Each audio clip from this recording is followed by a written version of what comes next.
There have been a couple of articles recently that are a perfect example of why we're in the state we're in on this planet we call Earth.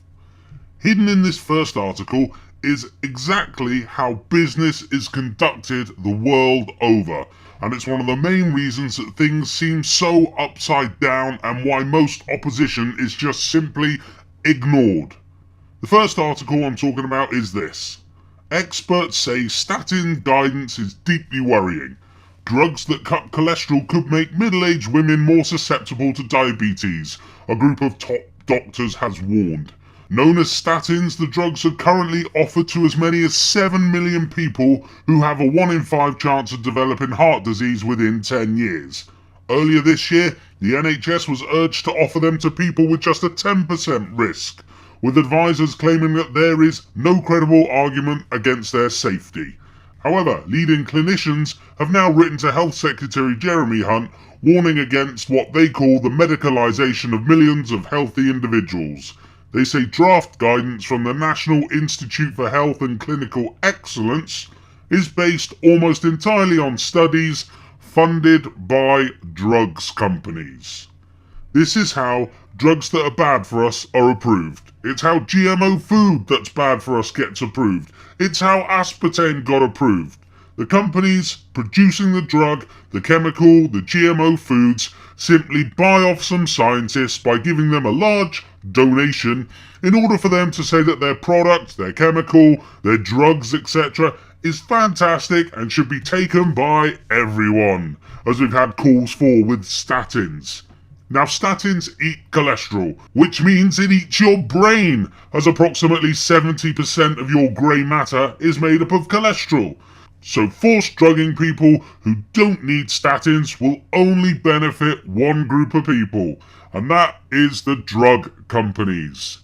I've had personal experience of someone on a very high dose of statins, and I can tell you it's not a pretty sight.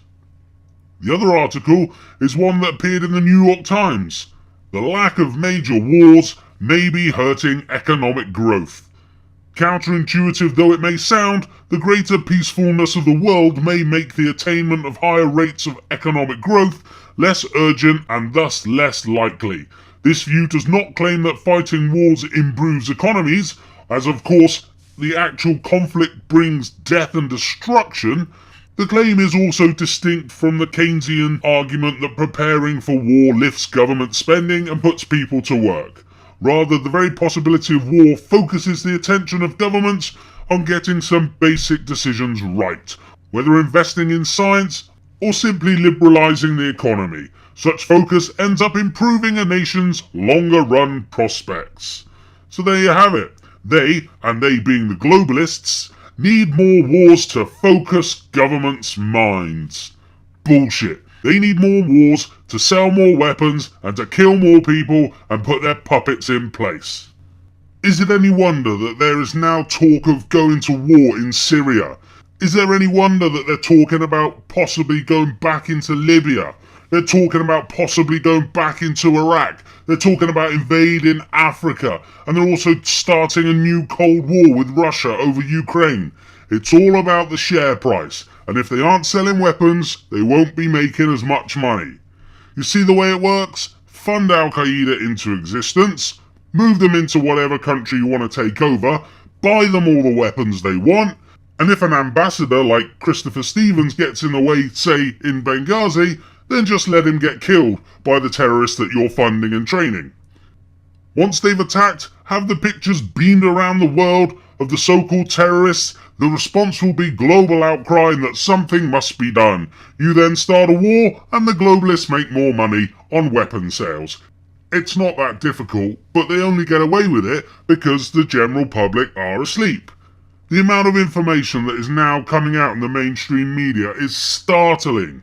Every day there are articles that actually tell people what is going on. But because there's a new series of Towie starting, and X on the beach is on, and of course the World Cup has started, no one can be bothered to think past their own nose. I was talking to someone today who said that it's just too difficult to put the pieces together, so he didn't bother. Unbelievable.